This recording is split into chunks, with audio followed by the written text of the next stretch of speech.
அந்த தவறுகளின் மூலமாக ஏற்பட்ட விளைவுகளை கண்டு நாம் இனிமேல் இந்த தவறுகளை செய்யக்கூடாது என்ற ஒரு மனப்பக்குவத்திற்கு ஆளாகின்றோம்.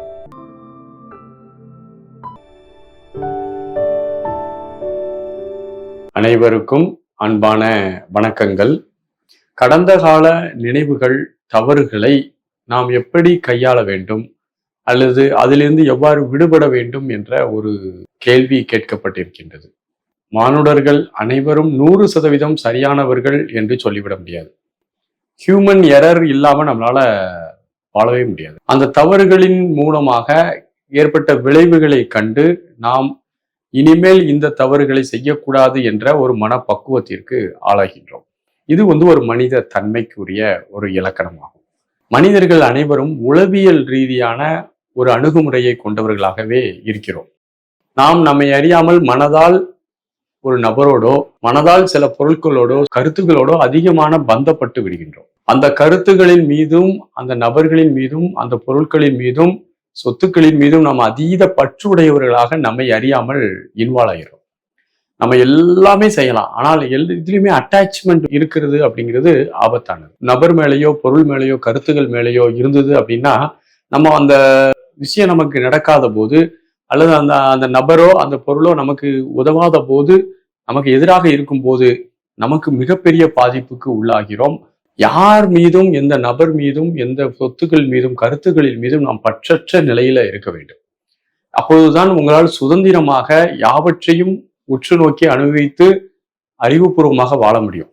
ரொம்ப பற்றுதலோட அட்டாச்மெண்டா இருக்கும் போது அது நமக்கு ரொம்ப பெயினை தந்து விடுகிறது. ஆசை துன்பத்திற்கு காரணம் என்றால் நாம் வாழ்வதற்கே ஆசைப்படுறோமே, அப்ப அது துன்பமா? அப்படி அல்ல, அப்படி பார்க்கக்கூடாது. அளவுக்கு மீறிய தேவைதான் ஆசையாக பார்க்கப்படுகிறது. உங்களுடைய தேவை நியாயமானது. ஒவ்வொரு உயிரும் தன்னுடைய தேவைக்காக இந்த உடலால், மனதால், அறிவால் உழைத்துதான் ஆக வேண்டும். தன்னுடைய தேவைகளை, அடிப்படை வசதிகளை பெருக்கிக் கொள்ள வேண்டும். தன்னுடைய தேவைகளை வளர்த்து கொள்ள வேண்டும். ஆனால் அந்த தேவைக்கு அடுத்தபடியாக இருக்கக்கூடிய அந்த ஆசை என்ற ஒரு விஷயம், விருப்புணர்வு, தேவையில்லாத போதும் எழக்கூடிய எண்ணங்கள் தான் ஆசை. உங்களுக்கு பசிக்கிறது, சாப்பிடுகிறீர்கள், அது நியாயமானது. ஆனால் பசித்த பிறகும், சாப்பிட்ட பிறகும் நமக்கு இந்த உணவை சாப்பிட்டால் நன்றாக இருக்குமே என்ற ஒரு தீவிரமான மனநிலை உருவாவது என்பது ஆசை. ஆசை மனிதனுக்கு துன்பத்தை தருகின்றன.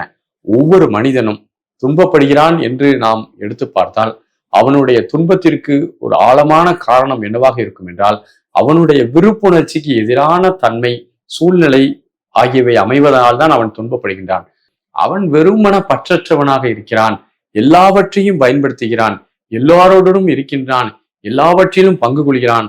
ஆனால் அவன் எதிலும் பற்றுக்கொள்ளாதவனாக இருக்கிறான் என்றால் அவனுக்கு எந்த பாதிப்பும் உளவியல் ரீதியாக ஏற்படுவதில்லை. அவனுக்கு நல்லதோ கெட்டதோ எல்லாம் ஒண்ணுதான், லாபமோ நஷ்டமோ எல்லாம் ஒன்றுதான். அந்த ஒரு தன்மை தான் எதிர்பார்க்கப்படக்கூடியது. கடந்த கால நினைவுகள் என்பது வெறுமன பதிவுகள் தான். நமக்குள் அந்த பதிவுகள் ஆழமாக இருக்கிறது. அந்த பதிவுகளை நாம் மீண்டும் மீண்டும் மீண்டும் சிந்தித்து கொண்டே இருக்கின்றோம்.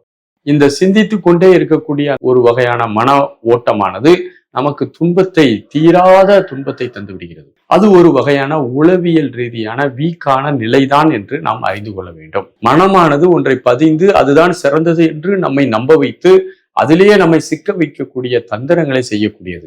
அதன் மீது நாம் எச்சரிக்கையாக இருக்க வேண்டும்.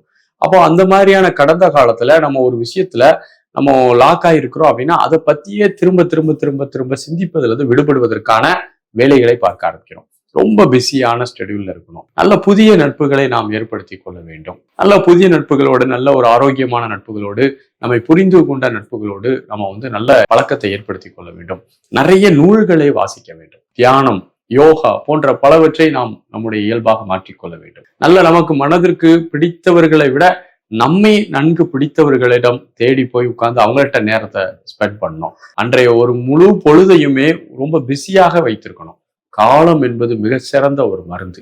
கடந்த கால நினைவுகளில் இருந்தும், கடந்த கால ஆழமான பாதிப்புகளில் இருந்தும் ஒவ்வொரு உயிரும் வெளியே வருவதற்கு காலம்தான் சிறந்த மருந்து. அந்த காலத்திற்கு போதிய இடைவெளி அவசியம். நமக்கு பிடித்தவர்களோடு, இல்ல நமக்கு பிடிக்கலையா பரவாயில்ல, அவங்களுக்கு நம்மளை பிடிச்சிருக்கும் பார்த்தீங்களா, அவங்கள தேடி போய் பழகுங்க, அவங்கள்ட்ட உட்காந்து பேசுங்க, நேரத்தை ஸ்பெண்ட் பண்ணுங்க, நல்ல ஆரோக்கியமான முறையில நூல்களை வாசியுங்க. நல்லா பிஸியா வச்சுக்கோங்க. காலையில எழுந்து வாக்கிங் போங்க, இயற்கையை பாருங்க. இயற்கையை விட ஒரு சிறந்த நண்பன் நமக்கு கிடையாது. இப்படி உங்களை முழுவதும் பாசிட்டிவான வழியில பாருங்க. ஆலயங்களுக்கு செல்லுங்கள், அமைதியா ஆலயத்துக்கு போயிட்டு வாருங்க. உண்மையிலேயே வெளியில இருக்கக்கூடிய பிரச்சனை உங்களுக்கு பாதிப்பை ஏற்படுத்த முடியாது. நீங்களாக அதில் போய் உங்களை இணைத்துக் கொள்ளாத வரை உங்களை எதுவும் ஒண்ணு செய்யாது. அப்ப நம்ம என்ன செய்யணும்?